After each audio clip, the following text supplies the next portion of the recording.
The sky betrayed us. The night was still over the Pacific, the vast ocean stretching beneath the stars as if it were a black mirror reflecting the universe.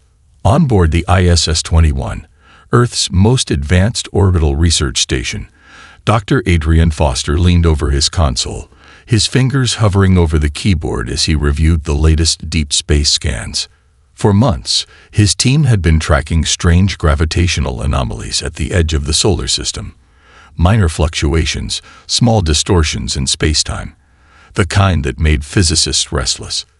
But tonight, the data told a different story. Something was coming. The station's long-range sensors blared to life, displaying an incoming object moving at impossible speeds. Adrian's pulse quickened as he analyzed the readings. It wasn't just one object. There were many. Too many. He reached for his comms unit with shaking fingers. Ground command, this is IS-21. We have incoming unidentified objects inbound toward Earth. They're decelerating. Repeat, they are decelerating as they approach the inner system. Silence followed. Then the familiar voice of Commander Ellen Marks from Houston Control. IS-21, confirm your readings. You're saying they're slowing down. That's not a comet, Adrian. No, it's not, Adrian whispered. It's a fleet. Within minutes, every major observatory on Earth had picked up the signal. 29 massive ships, each over 5 kilometers long, were approaching Earth in a perfect, deliberate formation. Not random, not chaotic, intentional. World leaders scrambled for emergency meetings, military forces went on the highest alert in history, and news stations worldwide interrupted broadcasts. Fear gripped the planet, not in chaos, but in a cold, calculated realization. Humanity was no longer alone. First contact. The ships entered Earth's orbit like silent gods descending from the heavens. They moved without sound, without ceremony. No great beams of light, no booming declarations, just an eerie, purposeful silence. Their hulls were smooth, black as obsidian, reflecting only the dying embers of the setting sun. They dwarfed Earth's greatest carriers, rendering even the largest space stations insignificant. The sheer scale was overwhelming. Then, all at once, the world changed. Every screen, every device capable of displaying an image was hijacked in an instant. The face that appeared was grotesque yet undeniably intelligent, a creature of sharp ridges and smooth, scaled flesh, its skin an unsettling shade of deep blue. Multiple black, pupilless eyes stared into the hearts of every man, woman, and child on Earth. The voice that followed carried no emotion, no sense of grandeur, just cold, absolute authority.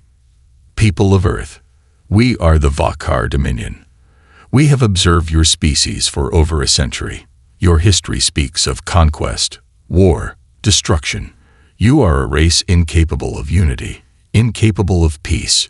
You are dangerous. A hush fell across the world. Billions held their breath, waiting. Your existence is a threat to the harmony of the stars. You will submit to Dominion control. Your leaders will surrender your governance. You will be integrated into the Dominion's order. Resistance is futile. The transmission ended. For the first time in history, every human nation found itself bound together by the same looming fate. There were no divisions, no borders, no enemies among them. Only one shared question. Would humanity kneel? The choice. The United Nations Security Council, the leaders of the world's most powerful nations, gathered in an underground command center beneath Geneva, Switzerland. The room, built for theoretical doomsday scenarios, had never before been used for a real crisis. General Elias Monroe of the United States stood at the head. The fire that would not die. The world stood still in the wake of the Dominion's ultimatum. In every city, on every continent, people gathered around screens, listening, watching, holding their breath. The alien fleet hung in the sky like silent gods, their black, angular warships unmoving, yet oppressive, as if the stars themselves had become our jailers. In underground bunkers beneath Washington, Beijing, London, and Moscow, the highest-ranking leaders and military minds of Earth convened in emergency war councils. There was no room for political bickering, no time for ideological disputes. This was survival. The decision that changed everything. In a classified war room buried deep beneath the Swiss Alps, a meeting of Earth's top strategists and commanders was unfolding. The old rivalries between East and West had disappeared overnight. What mattered now was the dominion and the impossible task of defying a species that had mastered interstellar travel centuries before humans had even launched their first satellite. General Elias Monroe of the United States slammed his fist against the steel briefing table. If we kneel, we become slaves. If we fight, we might die. But I'd rather die on my feet than live as property of some reptilian overlords. President Okafor of Nigeria, one of the most respected leaders at the table, narrowed her eyes. We cannot win in a conventional fight. Their weapons, their technology, it's beyond anything we can imagine. They obliterated our reconnaissance satellites with a mere thought. But they don't know us. General Huizong of China interjected, his voice cold and sharp. They see our wars, our chaos, and assume we are weak. They don't understand that war is what shaped us. It's in our nature to resist. For a long moment, the room was silent. Then, Prime Minister Liam Carter of the United Kingdom spoke. So we fight. It wasn't a question. It was a statement. A decision. The moment humanity chose defiance. The plan was simple in theory, but impossibly complex in execution. Humanity would not meet the Dominion in open combat. No grand space battle. No fleets of human warships soaring into the void. That would be suicide. Instead, they would do what humanity did best. They would adapt. They would outthink. They would strike from the shadows and turn the Dominion's arrogance against them. The Dominion thought humans were primitive. That was their first mistake. The first strike. The Dominion gave Earth 6 hours to surrender. At precisely the 6-hour mark, the first bombardment began. Beams of purple energy lanced from the orbiting warships, striking military bases and research facilities across the globe. The destruction was swift, precise. Nuclear submarines were vaporized before they could submerge. Entire missile silos ceased to exist in an instant. But the Dominion had made a crucial error. They assumed Earth's defenses were limited to what they could see. Underground, beneath layers of reinforced steel, concrete, and lead, the real battle was already beginning. Hidden beneath the Rocky Mountains, Dr. Evelyn Vaughn, one of Earth's leading theoretical physicists, watched a live feed of the alien bombardment from her secret laboratory. Around her, some of the brightest minds on the planet worked furiously at computer terminals, running simulations and decrypting Dominion transmissions. Commander Monroe, she called into her headset, connecting to the global resistance network. We've got something. They're shields. They aren't as invincible as they seem. Monroe's voice crackled over the channel. Explain. They cycle through energy frequencies every 93 seconds. She explained, her voice rising with excitement. There's a brief window, milliseconds, but enough, where they are vulnerable. Can we exploit it? Monroe asked. Evelyn turned to one of her engineers, who nodded vigorously. If we time our attacks perfectly, we can punch through their defenses. A pause. Then Monroe's voice came through, hard and decisive. Send the data to every resistance cell on the planet. It's time to hit back. Ghosts in the smoke. The Dominion ground forces descended in the aftermath of the bombardment. Expecting easy victories, they found nothing but ghosts. The surviving human military had gone underground. Cities were abandoned before they could be occupied. The aliens advanced through empty streets, scanning for resistance, but there was none, until there was. From the ruins, human snipers emerged. From sewers, explosives detonated beneath Dominion patrols. Civilians who had seemed harmless turned out to be armed fighters. The Dominion's energy weapons were powerful, but required charging cycles.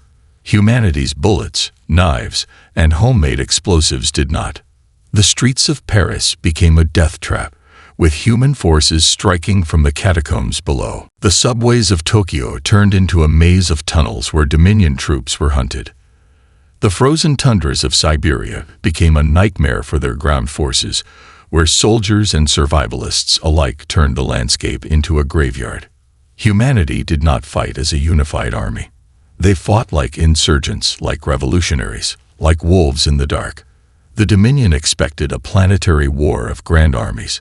Instead, they got 100,000 ambushes, 1,000,000 unseen knives waiting in the shadows. The Vakar commanders, unprepared for this kind of resistance, ordered a brutal countermeasure. Scorched earth. With cold precision, the Dominion began the next phase of their invasion, planetary cleansing. If humanity refused to submit, then the planet itself would burn. Entire districts in major cities were obliterated from orbit. Strategic points of resistance were reduced to ash. Billions watched in horror as New Delhi was wiped off the map in an instant, the towering skyline replaced by a crater of molten rock. Rio de Janeiro's beaches became a boiling wasteland. Johannesburg's streets cracked and burned as Dominion forces unleashed a biological weapon that turned entire populations to dust. But even in the face of extermination, humanity did not break. In the hidden bunkers beneath the Appalachian Mountains, the last remnants of Earth's leadership received encrypted reports. And one message repeated itself across all surviving communication networks. We are still here. Even in death, humans found a way to resist. Every city destroyed fueled the fire of vengeance. Every massacre turned civilians into soldiers. Every Dominion strike was recorded, analyzed, studied. They had the technology, but humanity had something stronger, an unbreakable will to fight. The Dominion had come expecting to rule. Instead, they had woken a monster. The war had only just begun. In a classified bunker beneath the Arctic Circle, a team of human engineers completed the final adjustments on their greatest project yet. A weapon unlike anything the Dominion had faced before. A new kind of war was about to begin. And for the first time, the invaders would learn fear. Humanity's wrath unleashed. The Dominion had underestimated humanity. They thought this war would end in days, perhaps weeks, a swift campaign of extermination or subjugation. Instead, what they found was a race that refused to kneel, that adapted faster than any species they had ever encountered. The initial planetary bombardment had crippled Earth's most visible defenses, military bases, communication satellites, known research facilities, all obliterated in precise orbital strikes.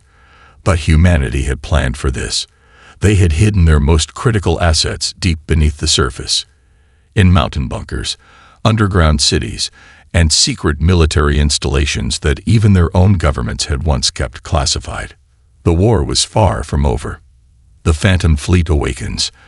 In a classified facility buried under the Arctic ice, a new kind of war machine was coming online.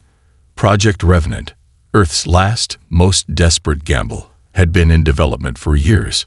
The idea had been considered insane at first. A fleet of warships built entirely in secret, hidden from the public, unknown even to world governments. Now, they were humanity's last hope. Commander Adrian Vasquez, the highest-ranking officer of the resistance fleet, stood in the dim glow of a command console, watching as engineers and pilots rushed to prepare the first wave of counterattacks. "How many ships are operational?" she asked. Lieutenant O'Malley, her second-in-command, scanned his tablet. 3 Dreadnought-class warships, fully armed. Another dozen fast-attack craft are being prepped. Stealth capabilities are untested, but we have no choice. Vasquez exhaled sharply. Then we move now. The Dominion thinks we're fighting a ground war. Let's remind them that humans don't just live on the surface. The Revenant fleet's first mission was simple: cripple the Dominion's orbital control. The alien ships were massive, technologically superior, but they had one weakness. They assumed Earth's forces were confined to the planet. They didn't expect an attack from below. as the first Revenant ships launched from their hidden ice caverns, cloaking fields shimmering around their hulls. Humanity took its first true step toward counteroffensive warfare, the war beneath the Earth. Meanwhile, on the surface, humanity's resistance had evolved. The Dominion had deployed vast armies to subdue Earth's remaining forces, but instead of organized warfare, they found a new kind of battlefield, one designed by humans to turn every city, every street, every ruined landscape into a killing field. Commander Jonas Richter led the Eastern European resistance from an abandoned metro station beneath Berlin. "Our best weapon is time," he told his fighters. "Every hour we survived is another hour they lose control. We fight like ghosts. We vanish like shadows. The Dominion expects us to fight like soldiers. We fight like predators." In the jungles of South America, guerrilla warfare crippled Dominion patrols. In the deserts of North Africa, nomadic tribes used centuries-old survival tactics to evade, ambush, and destroy alien supply lines. Across the world, small cells of fighters carried out targeted strikes on Dominion outposts. Every soldier killed was one less for the enemy. Every piece of tech salvage was another step toward understanding their weaknesses. But the real battle was being fought in the shadows, the scientist who broke the gods. Deep beneath the Rocky Mountains, Dr. Evelyn Vaughn and her team had cracked the Dominion's shield technology. They brute forced their way through everything, she explained over a secure transmission. Their ships, their armor, even their energy fields, they don't innovate, they overwhelm. That's their flaw. She had designed a new kind of weapon, something no Dominion species had ever encountered. Adaptive warfare. A missile that would analyze the enemy's shields in real time and adjust its frequency to bypass them. The first prototype was launched against a Dominion battleship over the Atlantic. It worked. For the first time since the invasion, a Dominion warship fell from the sky, burning as it crashed into the ocean. The world saw it happen. Hope ignited like wildfire. The Dominion begins to falter. The Vakar Dominion had never faced an enemy like this before. On every world they had conquered before, the local populations had either submitted or been annihilated within days. But humanity was different. The resistance was relentless. Every Dominion patrol that entered a human-controlled zone disappeared. Every outpost outside of direct orbital support was wiped out. And worst of all, the humans were learning. Their weapons, once primitive compared to Dominion standards, were now being adapted, modified, made deadlier. The Dominion's generals, hidden aboard their command ship in high orbit, began to grow uneasy. This should not be happening. Supreme Strategist Corvus hissed, his scaled fingers gripping the control panel as reports flooded in. They are primitives. They should have been broken by now. But they weren't. Instead, they were evolving. And then the final blow came. Operation Eclipse. Humanity strikes back. For the first time since the war began, humanity took the fight directly to the Dominion's main command ship. Using stolen Dominion tech, engineers on the Revenant fleet had developed a jamming signal strong enough to blind the Dominion's orbital tracking systems for a full 60 seconds.